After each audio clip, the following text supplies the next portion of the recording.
Alam nyo, ako po hindi ko naman pinapawalang sala si Vice President Sara. Ang problema lang talaga, nung nakaraang kongreso, in-incentivize yung mga congressman para talagang habulin si Vice President Sara. Kaya po, yan yung mali. Mali yung paraan. Ang nangyari doon sa impeachment, it's a partisan political process. Ang nakita ko, hindi yan para panagutin yung pagkakamali, kundi para ipitin yung kalaban, mawala yung kalaban.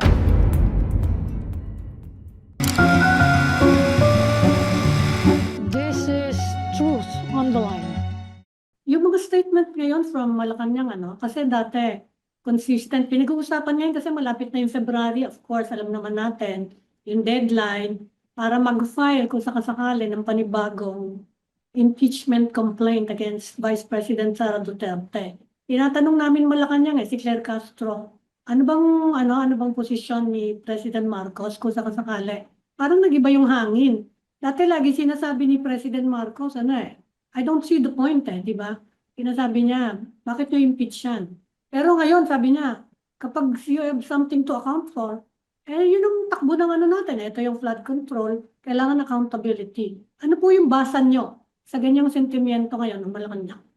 Alam nyo, ako po hindi ko naman pinapawalang sala si Vice President Sara. Ang problema lang talaga, nung nakaraang kongreso,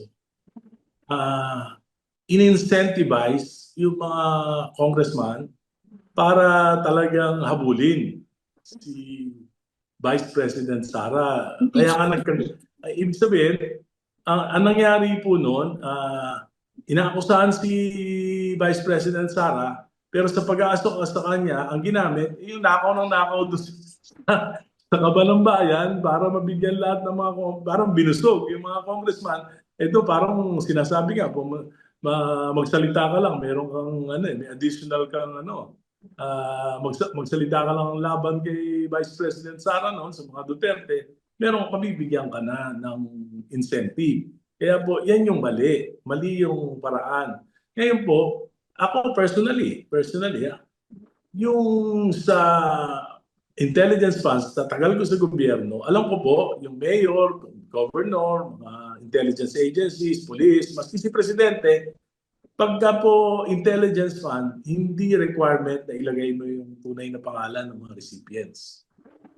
Yun, ano po yun talaga? Hindi Kaya nga, hindi, ano po yun bakit mo asset yun, intelligence asset, ba't mo ilalagay yung pangalan, i-expose mo, kaya ka, isasubmit mo yan in closed envelope sa Commission on Audit. Yan yung naka-seal yan.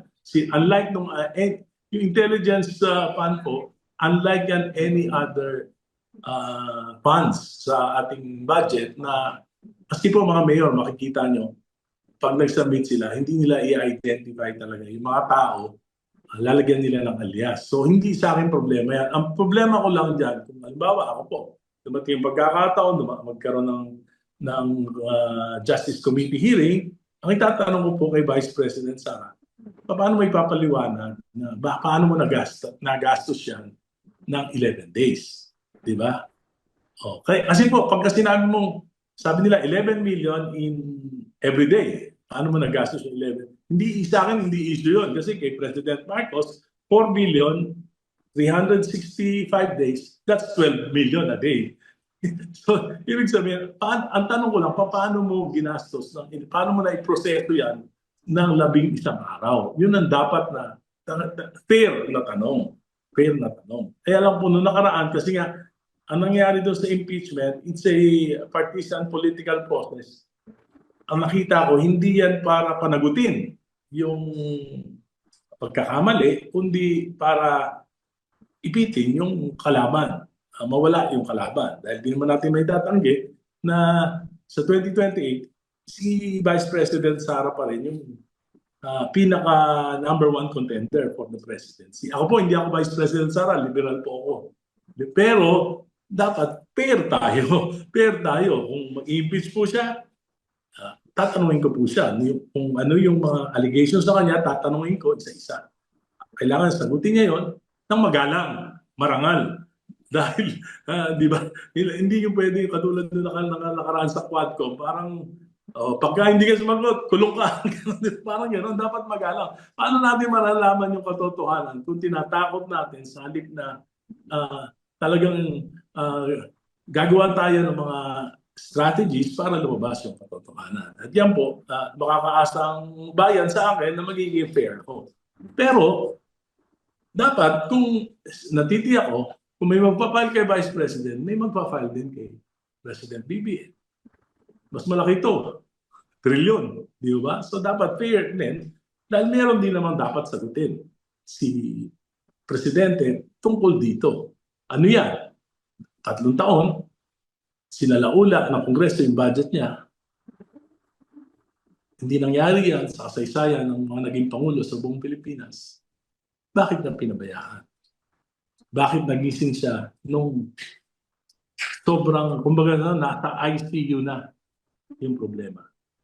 And that is, yan po ay malaking kababayaan ng isang Pangulo. Dapat sagutin po. Sabi ko it's either you are complicit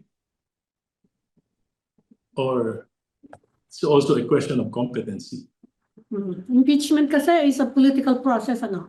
In the Yes. meantime, may final na pong criminal complaint against the Vice President at kung iba pa, in connection with yung mga kasong nire-raise nyo. Sa tingin nyo, kung sakasakaling we're talking about accountability, in the case of the Vice President, mas maganda kung sa ganyan na lang i-resolve. Hindi po kasi siya pwedeng kasuhan kasi impeachable officer siya. Pwede siyang kasuhan after her term sa ombudsman. Kung wala namang court cases kasi, hindi mo naman nauobliga na halimbawa, sinasabi nilang bank accounts, hindi naman pwede yun. Kaya nga po, Hindi siya immune from prosecution. ang talagang solusyon for President, Vice President, and yung mga commissioners ng mga constitutional office, filean sila ng impeachment, dumaan sila sa proseso.